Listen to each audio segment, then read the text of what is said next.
এই খুকন বিটিআর উনি বর্তমানে ভারতের সাথে চোরাচালানি যে মাদক ব্যবসা করতেছে, কাপড়ের ব্যবসা করতেছে, এইগুলো প্রশাসন বন্ধ করুক এবং তাকে আইনগত ব্যবস্থা নিক।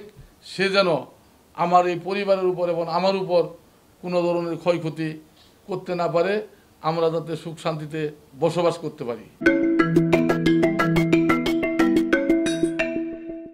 আমি মোহাম্মদ আকবর আলী, চেয়ারম্যান, চরপক্ষিমারি ইউপি পরিষদ, পিতা মৃত আলহাজ আব্দুল সামাদ, গ্রাম সাতপাকিয়া, থানা জেলা শেরপুর। আমি বাংলাদেশ আওয়ামী লীগের রাজনীতির সাথে জড়িত 1996 সাল থেকে টানা আজ অদ্যপতি চরপক্ষিমারি ইউনিয়ন আওয়ামী লীগের সভাপতি হিসেবে সুনামের সহিত দায়িত্ব পালন করিয়া আসিতেছি। মাননীয় প্রধানমন্ত্রী দলের সভাপতি নির্দেশনা মেনে নৌকা প্রতীকের পক্ষে জাতীয় সংসদ নির্বাচনের সমর্থন দিয়ে কাজ করে আসিতেছি। কিন্তু একটি মহল পরিকল্পিতভাবে আমার ও আমার পরিবারকে প্রতিনিয়ত হয়রানি, অসামাজিক কার্যকলাপ করে আসিতেছে। কিন্তু অর্থনৈতিকভাবে ব্যবসায়িক ক্ষতি সহ প্রাণ নাশের চেষ্টা করে আসিতেছে। আমি বারবার আইনের আশ্রয় নিয়ে বিচার চেয়েছি, কিন্তু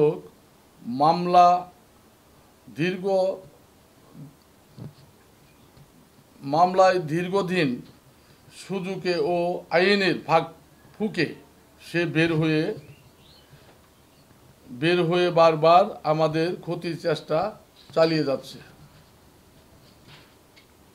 এই চক্রটি অন্যতম হোতা হলে মোহাম্মদ নুরুল ইসলাম খোকন। আমার জানা মনে সে বাংলাদেশ বর্ডার গার্ডের একজন উচ্ছৃঙ্খল সাবেক সিপাহী।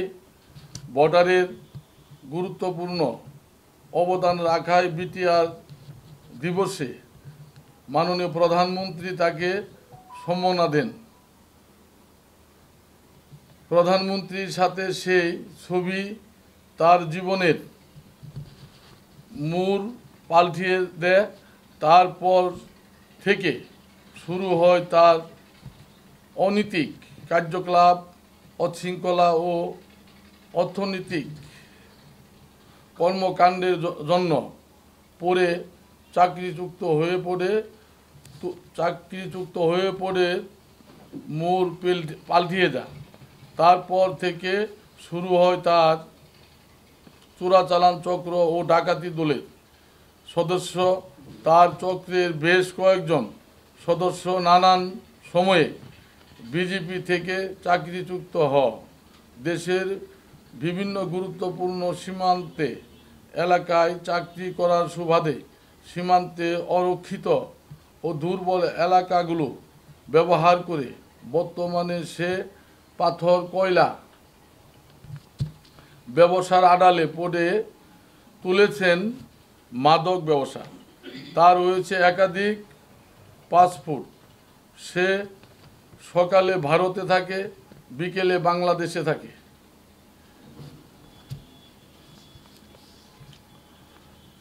বর্তমানে এমনকি ভারত থেকে আসার গরু চালান ও সীমান্তের এলাকা থেকে এনে গ্রামের বাড়িতে গরুর খামার পর্যন্ত করেছেন।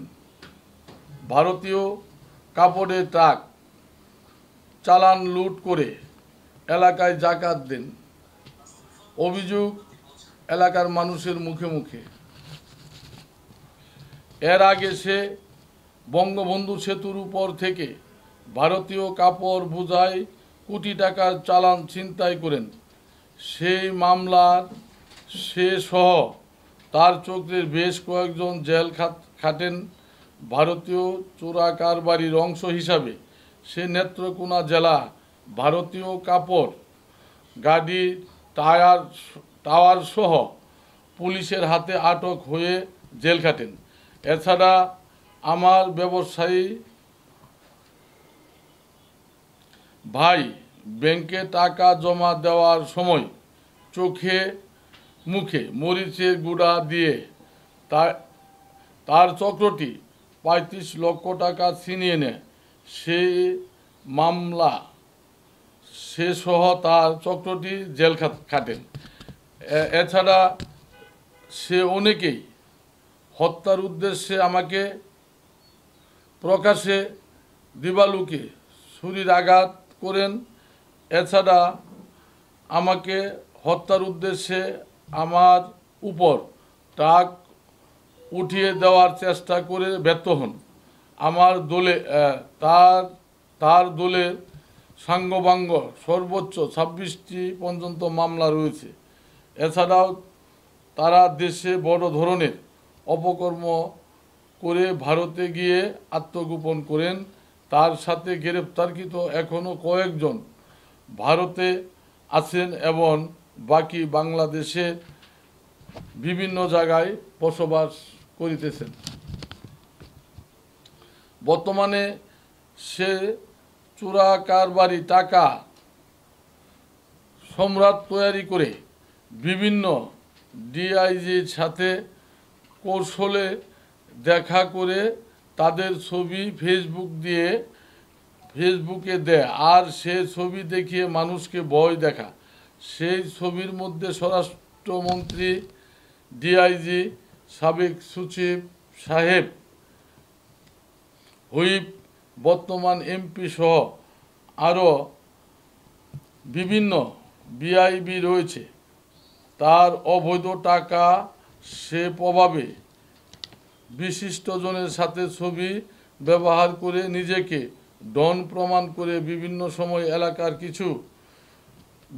সময় এলাকার কিছু উচ্ছৃঙ্খলা ছেলেদের নিয়ে মহড়া দেয়, মামলা তুলে নেওয়া হুমকি দেয়। এছাড়া সে একজন পুলিশ সদস্যকে বিয়ে করেছেন। পরিচয় দেন তার বউ ঊর্ধ্বতন সরকারি পুলিশ কর্মকর্তা। বর্তমানে আমিও আমার পরিবারের সদস্যরা তার হুমকিতে প্রাণের ভয়ে আছি। এছাড়া তার ভয়ে আমরা আদালত চত্বরে ঠিক মতো গিয়ে মামলা পরিচালনা করতে পারছি না। তারা আদালতে আমাদের লোকজনের উপর প্রকাশ্যে চড়া হয়, গালাগালি সহ প্রাণনাশের হুমকি দেয়। তাদের সহযোগিতা করে শহরের বসবাসকৃত একটি দল, তাদের অধিকাংশই হত্যা মামলার আসামি। তাদের মাধ্যমে আমার ও আমার পরিবারের সদস্যদের জীবন ও সম্পদের নিরাপত্তার জন্য প্রশাসনের হস্তক্ষেপ কামনা করছি। মানবতার মা মাননীয় প্রধানমন্ত্রী জননেত্রী শেখ হাসিনার কাছে আমার চাওয়া, এই চোরা কারবারি ও ডাকাত সর্দারদেরকে যেন তার সঙ্গভঙ্গ সহ আইনের আওতায় আনা হয়।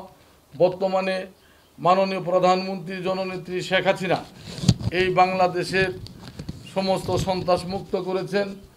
আমি মনে করি আজকের এই সংবাদ সম্মেলনের সম্মানিত সাংবাদিক ভাইয়েরা যারা আছেন, সে বলাচর ইউনিয়নে বসবাস করেন। আমি এতদিন পর্যন্ত আমার মান সম্মান রক্ষাতে আমি কারো কাছে প্রকাশ করিনি। বর্তমানে আমি মামলা মোকদ্দমা পরিচালনা করা অবস্থায় আমার ভাই নূর হোসেন ওনাকে হুমকি দিয়েছে মামলা তুলে নেওয়ার জন্য। মামলা তুলে না নিলে তাকে এবং আমাকে সহ হত্যা করা হবে। এতে আমরা বিভিন্ন লোকজনের মাধ্যমে এই কথাগুলো শুনতে পাচ্ছি এবং আমার ভাইয়ের সম্মুখে দাঁড়িয়েও কথাগুলো বলছে। আমাদের শেরপুর সদরে আমরা থানায় একটি ডিটিএনডি করেছি। আমি আমাদের বাংলাদেশের সম্মানিত সাংবাদিক ভাইরা যারা আছেন, আমি আপনাদের সম্মুখে যে কথাগুলো বললাম এই কথাগুলো সত্য এবং আমার কাগজপত্র সহ আমি আপনাদের কাছে দাখিল করিলাম। তা আমি সর্বশেষে আমার কি ধরনের প্রতিকার চান? আমি প্রতিকার চাই এই খুকন বিটিআর উনি বর্তমানে ভারতের সাথে চোরাচালানি যে মাদক ব্যবসা করতেছে, কাপড়ের ব্যবসা করতেছে, এইগুলো প্রশাসন বন্ধ করুক এবং তাকে আইনগত ব্যবস্থা নিক। সে যেন আমার এই পরিবারের উপর এবং আমার উপর কোনো ধরনের ক্ষয়ক্ষতি করতে না পারে, আমরা যাতে সুখ শান্তিতে বসবাস করতে পারি। এটা আমার মাননীয় প্রধানমন্ত্রী জননেত্রী শেখ হাসিনার কাছে এটা আমার আবেদন, এবং বাংলাদেশ পুলিশ বাহিনী এবং বিটিআর বাহিনী এবং বাংলাদেশে যত সরকারি বাহিনী আছে তাদের কাছে আমার এই আকুল আবেদন, তারা যাতে এই সন্ত্রাসের কার্যকলাপ বন্ধ করে আমাদের জীবনের নিরাপত্তার ব্যবস্থা করে দেয়।